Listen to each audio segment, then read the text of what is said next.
The training yard was alive with noise, boots striking gravel, orders echoing through the morning air. But amid the rhythm of drills, a ripple of laughter broke the discipline. At the center of it stood a woman, young, quiet, her sleeves rolled up to reveal a faded tattoo inked along her forearm. The words were simple. Hold fast. It wasn't the tattoo itself that drew the mockery. It was where it was. "You think you've earned that?" one recruit sneered. "That's a Navy motto. You're just a medic." Another laughed. Maybe she got it from Pinterest. She didn't answer. She simply pulled her sleeve back down, eyes steady, shoulders square, but her hands trembled. "Before I tell you what happened next, tell me in the comments where you're watching from. I love knowing who's listening." Her name was Lena Briggs, a combat medic on temporary assignment at the SEAL training facility, filling in for an injured instructor. She wasn't supposed to stand out, just patch wounds and keep the rookies alive through Hell Week. But soldiers talk, and rumors spread faster than bullets. They said she'd never been in real combat, that her file was padded with sympathy commendations. None of it was true, but she didn't correct them. She'd learned long ago that defending yourself only made the whispers louder. Still, the tattoo meant something. It was the last thing her brother, a Navy SEAL, had said to her before his final mission in the South Pacific. "Hold fast, sis. No matter what hits you. Hold." His team never made it home. Only fragments of their gear were recovered from the wreckage. That ink wasn't decoration. It was a promise. By noon, the recruits lined up for inspection. Dust shimmered in the heat, the scent of gun oil and salt in the air. The senior training officer barked commands, his voice slicing through the stillness. "Positions!" Lena stood to the side, clipboard in hand, pretending not to notice the smirks and side-eyes from the recruits she'd just treated for blisters and sprains. But the sting of humiliation burned deeper than any wound. Then the unexpected happened. A convoy pulled into the yard. Black vehicles, windows tinted. The chatter stopped instantly. From the lead truck stepped a man in dress uniform, silver hair, deep scars tracing his jawline, and a bearing that made even the instructors stiffen. The recruits whispered, "That's Commander Hale," someone breathed. "SEAL legend."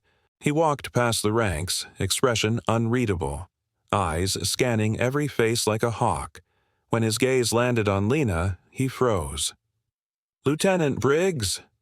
His voice carried across the yard, low but powerful. Lena straightened. "Sir." The entire yard turned. A medic being addressed by a commander, by name, was unheard of. Hale took a few steps closer, eyes fixed on her forearm. "Permission to see that tattoo," he said softly. Confused, she rolled up her sleeve. The same words, "Hold fast." The commander's jaw tightened. He took one breath, then another, and to everyone's shock, he saluted. Not a casual nod. A full, deliberate salute, the kind given only to the fallen or the revered. The yard went silent. Even the wind seemed to hold its breath. When he finally spoke, his voice carried the weight of years. "That tattoo," he said, "belonged to SEAL Team 9. Your brother, Sergeant Matthew Briggs, served under my command." Lena's breath caught. She hadn't heard his name spoken aloud in years. "He saved 6 of my men before that crash," Hale continued. "The night before the mission, he showed me that same ink, said his sister was getting it too, said it was your family's promise." Hale turned to the recruits, voice like thunder now. "You will never mock that mark again. You will earn what it stands for. Resilience, loyalty, sacrifice." He looked back at Lena, his tone softening. "Your brother's legacy lives here, Lieutenant. Through you." No one moved. Then, almost instinctively, every recruit straightened, and one by one they raised their hands to their brows in salute. Lena stood frozen, eyes glistening, heart pounding in her chest. She returned the salute, not to rank, but to memory, to every fallen soul who had taught her what it meant to hold fast. After the inspection, Commander Hale approached her quietly. "I've read your record," he said. "You've done more for our people than most ever will. The Navy needs that kind of strength, not the loud kind, the kind that doesn't quit." She smiled faintly. "I thought they'd forgotten about people like me." He shook his head. "They never forget.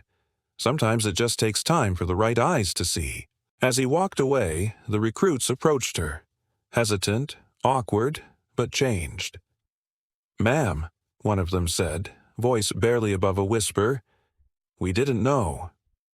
Lena looked at them, the same faces that had mocked her hours earlier, and offered a small, forgiving nod. "Now you do," she said softly. "So remember it. Every time you fall, every time it hurts, hold fast." Weeks later, the base bulletin posted new assignments.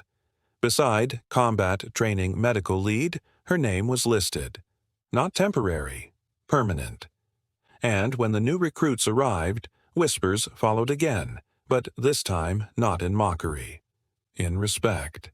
They called her the Tattooed Lieutenant, a woman whose ink told a story deeper than words, because real honor doesn't shout.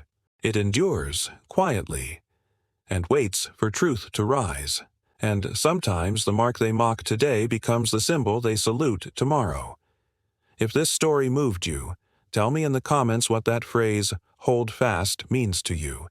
And don't forget to subscribe to Whispered Words, where courage is never forgotten and every story finds its way home.